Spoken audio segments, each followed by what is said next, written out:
Bonjour, combien de fois on peut plier une crêpe au maximum? Eh ben vous allez voir que la réponse elle est scientifique et qu'elle est même universelle. Elle marche pour tous les trucs mous. Tortilla, crêpes, feuilles de briques, ce que vous voulez. Donc ce problème, il a été résolu tout récemment par une équipe de scientifiques dans 7 articles. Et alors ça me touche particulièrement parce que le premier auteur, là, Tom Marzin, il se trouve que c'est un ancien étudiant à moi, donc bonjour Tom. Et ils sont partis d'un constat tout simple, c'est qu'en gros il y a une compétition entre deux effets. La gravité, qui a envie que le pli reste vers le bas, et puis l'élasticité de la crêpe, le fait qu'elle ait envie qu'on la plie ou pas. Et donc les scientifiques se sont mis à mesurer plein de crêpes, de tortillas et puis des tas de trucs mous et ronds. Et là ils se sont rendus compte d'un truc très marrant. Tout dépend d'un seul paramètre. Une longueur qui a cette tête-là. Alors ça peut vous sembler affreux mais c'est pas si compliqué à regarder. Là c'est la gravité, le petit g. Là c'est l'épaisseur de la crêpe. Là c'est sa largeur. Là c'est sa densité. Et le grand B ici, c'est sa raideur de flexion. Ça dit à quel point elle résiste quand on la plie. Et à la fin, une fois que vous avez calculé ce machin-là, tout ne dépendra que de ce nombre. Ils ont appelé ça la longueur élastogravitationnelle, nous on va appeler ça leg. Alors déjà, ce leg, une fois que vous l'avez calculé, il vous donne cette hauteur-là, la hauteur du pli en gros. Pour les crêpes par exemple, c'est moins d'1 cm.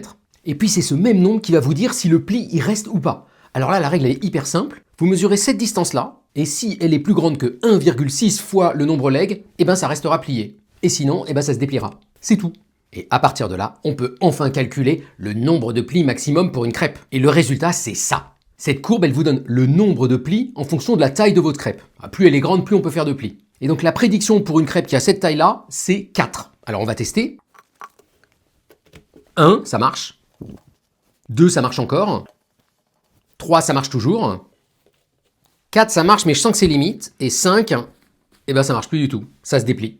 Et alors petit bonus, toujours avec ce nombre, ils sont capables de vous dire la vitesse de dépliement. Ça a cette tête-là et ça dépend que de ce nombre et de la gravité. Pour une crêpe, là par exemple, c'est en gros 1 mètre par seconde. Et le truc génial, c'est que ça marche quelle que soit la surface. Par exemple, pour des tortillas, vu que c'est un peu plus épais, si on met les bons paramètres, on va trouver que c'est plutôt 3 le nombre de plis maximum. Et on peut même calculer des trucs complètement débiles. Par exemple, le nombre de plis maximum qu'on peut faire avec une crêpe sur la Lune. Sur la Lune, la gravité, elle est 6 fois plus faible. Donc on rebalance ça dans la formule et on va trouver finalement que le leg, il augmente d'un facteur 2. Et donc finalement, ça fait qu'on pourra plier la crêpe seulement 3 fois maximum. Donc grosse galère si vous tenez un stand de crêpes sur la Lune. Bon, mais plus sérieusement, ces calculs-là, ils sont vachement importants.